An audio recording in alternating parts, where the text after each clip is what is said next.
Today we're looking at states where the Republican Party is overestimating. I've identified 6 states and a congressional district where they have done so a lot: Colorado, Texas, Michigan, North Carolina, Florida, and New Hampshire are all examples, as well as Maine's 2nd congressional district. So I'm going to go through them one by one. The state of Texas is first. In 2018, Senator Ted Cruz ran successfully for re-election against Democratic nominee and former Congressperson and El Paso Mayor Beto O'Rourke. O'Rourke did exceptionally well, coming within 2.5 percentage points of the incumbent senator. Looking at the map, he flipped many counties, especially in some of the more conservative areas of the state. And that is a huge win. In fact, when it started off, it looked extremely favorable for the Republican Party. Some of the earliest pollings back in the start showed Ted Cruz at 52 points to Beto O'Rourke at 34. But at some point, he started catching up. In September, he was doing really well, and he stayed quite close. In October, he did dip a little, according to some polls, but by the time November came along, this Trafalgar is extremely divided, but Beto O'Rourke had a relatively good number, and on average, he did overperform. I mean, this poll shows him at about 48, and Ted Cruz at 51. That's actually really accurate. He's about 51, and he's 48. And for a Democrat in Texas, it's a big thing. That's why Republicans are doing well. If we take a look at the 2020 presidential election there, in 2016 it went Republican plus 9. A big number. Come 2020, many were hoping for it to go Democratic, but it went Republican plus 7. That's a big number. However, it did do somewhat better, and Biden did do quite well in some counties that didn't go to Hillary. For example, in the Fort Worth area, he narrowly flipped Tarrant County, which is in the 6th congressional district. In fact, that district actually has a special election to fill the open seat tomorrow, if you're watching this on April 30th. However, he did better than Hillary in quite a bit of areas. For example, Hillary did do quite well in the southern region, but he did make some losses in this area, especially in areas like Valverde County, which Hillary Clinton won. But overall, he did quite a bit better in parts of Texas. For example, in these counties, in Potter County and Lubbock County, it was much closer. And that's a big step forward for Democrats, because when you look at it statewide, the margins are more favorable to them. And if they have a popular candidate who's someone like Beto O'Rourke running in a presidential race and in a presidential year, for example 2020 or 2024, so the turnout is higher, we could very well have a Democrat in Texas. That's not to say Texas isn't a Republican state, it just is a state that could very well go blue. Colorado, interesting state here. Joe Biden did exceptionally well here, 55 points to Donald Trump's 41. It's a big number. And in all the suburban areas, as well as some exurban areas and some far reaches of the state, he did quite well.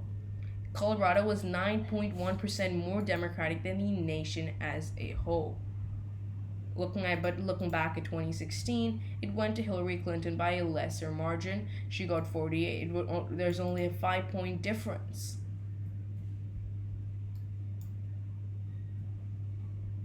Looking at 2012, Mitt Romney was within 5 points. In 2008, obviously the margins were skewed because of the huge blue wave that year, 7 points. But if we go back to 2004, it was much closer. George Bush winning here. We have 4-point race, extremely close. Colorado is not a red state. At this point, it most certainly is not. But because of the Republicans' history of winning in that state, winning for a long time back from the 2000s and earlier, they the Republicans are making Colorado a target on the Senate level and on the governor level. And that's not a good idea because Colorado is now a blue state with the changing demographics in the region. It is not favorable for the Republican Party, but they are investing heavily there. I do not really understand why, because it is not worthwhile, because instead of investing in the Senate race in Colorado in 2022, where Senator Michael Bennet is expected to run for re-election, I think he is, and instead of investing in some Rust Belt states further, like Wisconsin and Pennsylvania, as well as Georgia, but some other states, including perhaps Minnesota and other parts of the northern reaches, like New Hampshire, which they are investing in. Now I want to look at North Carolina. Just this year, when Donald Trump won in North Carolina, incumbent Governor Roy Cooper won re-election to another 4-year term. In 2016, Roy Cooper wins narrowly by 0.2 points. In 2012, let's look at 2012. Pat McCrory winning by a big margin, but when someone popular comes along, running against an unpopular incumbent like Pat McCrory, he can easily win. I'm not saying North Carolina is a safe blue state or it's not a lean red state. I'm just saying Democrats have a chance, because if we look at this map and compare it to the map Donald Trump had, the Democrats did relatively better on the governorship level. The Senate was a huge flop for them, to be honest, but looking at this map, there are a lot of counties on the far reaches of North Carolina, and he performed quite close, especially in some of the northern areas up there, and in, for example, Granville County and some of the southern areas closer to Fayetteville. Roy Cooper did quite well there. In, if I'm not wrong, Scotland County and the further reaches, Roy Cooper actually held the seat. That's why I think North Carolina is a state that has been overestimated for Republicans after winning it in some competitive election cycles. For example, back in 2014, where incumbent Senator Thom Tillis beat Democratic Senator, who was the incumbent then, Kay Hagan, and in 2020, where Thom Tillis successfully fended off a challenge from Democratic nominee and Army veteran Cal Cunningham. That did have something to do with the October surprise in the race, but Republicans are having a good race there. In Florida, Republicans are overestimating. Rick Scott wins in one of the narrowest races. It triggered an automatic recount under Florida law. The margin of victory was 10,000 votes. Interestingly enough, that's a lot bigger than some of the most controversial margins in Florida history. In fact, it was about 20 times bigger or 18 times bigger than the controversial margin in the 2000 presidential election, where George W. Bush was declared the winner of the state by the United States Supreme Court by 537 votes. This is the closest Senate race in the 2018 cycle, and Ben Nelson was extremely popular. In fact, he's now the Senate confirmed him to be the NASA administrator, but it was extremely shocking for Democrats because they expected to win here. But Republicans are not doing great here, and I believe Democrats have a chance to flip. While they have a Republican Governor Ron DeSantis, there is some potential for a Democrat to win here. If we look at this margin, if a popular Democrat, Bill Nelson, Shirley Christ runs again with Rick Scott or Marco Rubio, or even Governor Ron DeSantis, they have a chance to win. That's why I characterize Florida as a state they're overestimating it. Now if we look at Michigan, Pennsylvania, and Wisconsin were close. Over here, Joe Biden wins by only 1.2 points. In Wisconsin, he wins by less than a percentage point. But in Michigan, he won by his biggest margin in the Rust Belt. He won by about 3 percentage points. In 2016, if we look at this map, in Wisconsin, Donald Trump winning by about 0.7 percentage points. In Michigan, by 0.3 percentage points, and in Pennsylvania by about 0.7. Michigan was the closest state for the Republicans. Donald Trump would have lost it if Hillary Clinton had just gotten a little more votes, about, let's see, just about 10,000 more votes would have flipped it in Hillary Clinton's favor. And that's why the Republicans do have a good chance to win in Wisconsin and in Pennsylvania. But Michigan is more Democratic than its Rust Belt counterparts, which is why I believe Republicans are overestimating.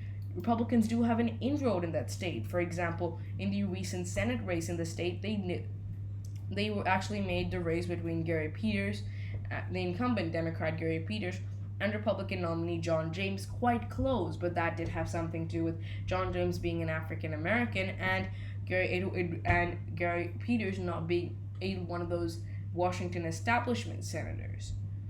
But Republicans do have an inroad, but not as favorable to them as they expect or believe in, especially compared to Wisconsin, Pennsylvania, and even Minnesota. Now, I want to take a look at New Hampshire.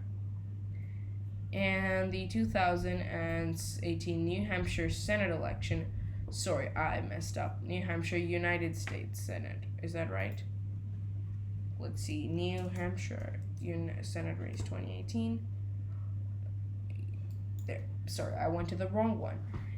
Democrat Maggie Hassan won by 0.18 percentage points. It's not a big margin. So why do I think Republicans are overestimating? Because in the 2014 election, if I'm not wrong, which was actually a red wave, Jeanne Shaheen won the state against Scott Brown. Scott Brown was a Republican of Massachusetts, a U.S. Senator from Massachusetts who held the seat after Senator Ted Kennedy's death and won against Massachusetts Attorney General Martha Coakley, who was later replaced by U.S. Senator Elizabeth Warren. However, in 2020, the margin was more interesting. Jeanne Shaheen won at 56%. I'm not saying Republicans don't have a path here. I'm just saying it's not as likely. In the Senate race, Maggie Hassan is facing a more competitive bid. Jeanne Shaheen is far more popular in the state, and if Governor Chris Sununu runs for Senate, which he's indicating he might do, and at this point he might have said yes or no, but at this point he is indicating he's interested in doing so. If he runs, it's a good chance it could flip. But Jeanne Shaheen is extremely popular, and sometimes Republicans are trying to invest too heavily in a state they don't have that good a chance at winning. Last but certainly not least is Maine. Donald Trump wins one electoral vote in some of the more conservative parts of the state. He wins by 44%. In 2016, Donald Trump and Mike Pence winning one electoral vote, but for the longest time, Massachusetts did not split its electoral votes.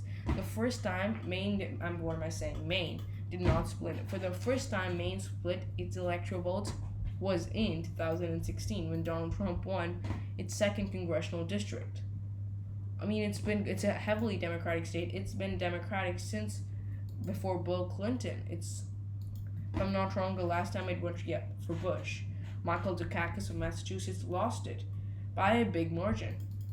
But for a very long time, it's been a Democratic stronghold. Republicans are investing heavily in Maine's 2nd District because they believe that could help them win the Senate race.